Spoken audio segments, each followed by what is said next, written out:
Hello guys, eto na, dumating na yung hinihintay kong parcel na in-order ko sa online. AB999 FM integrated amplifier siya guys.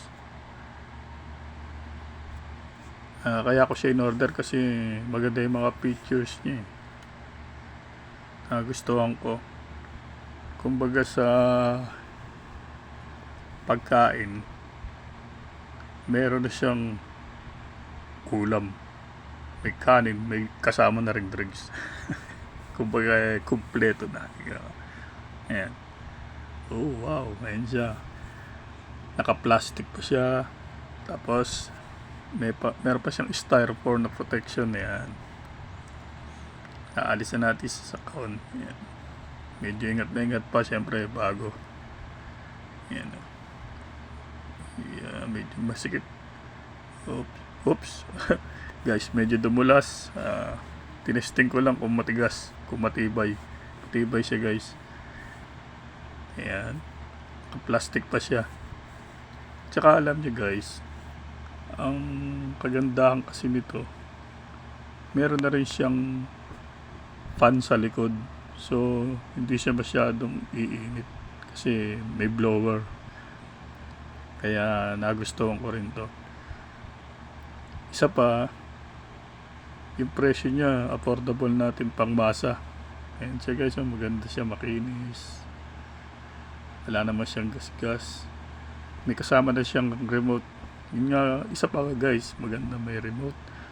Tsaka yung kanyang wire sa kanyang 220 volts outlet. Yan. Pa-power natin, siyempre titignan natin kung bubukas. Ayan guys, gumana. Isa pang maganda rito guys, yung volume nyo sa mic at volume nyo sa music magkahiwalay. Ayan. Ang ganda pa ng boses ko dito pagka pag ginamit ko yung mic ko. Gumaganda lalo yung boses ko. Ayan.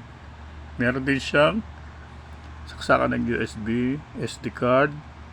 Meron siyang FM, auxiliary, Bluetooth na rin siya. Ayan. Meron na rin siyang kasamang equalizer. At saka sa mic naman niya may echo, may bass and treble din. Ayan. Solid ang music guys. Stereo sound. 4 channel siya guys. Kaya niyang 4 na speaker. Ang lakas niya. Mayayanig na yung bahay mo dito. Ayan. Saan ka pa, diba? Sa ibang amplifier kasi wala yung equalizer, bibili ka pa. Ito, kasama na niya. So kung pambahay lang ang hanap mo, ito na yun guys. Sinasabi ko sa inyo, hindi kayo magsisisi. Mura na pero sulit ang pera nyo. Ayan, maganda siyang tumunog guys. Approve na approve. Alright.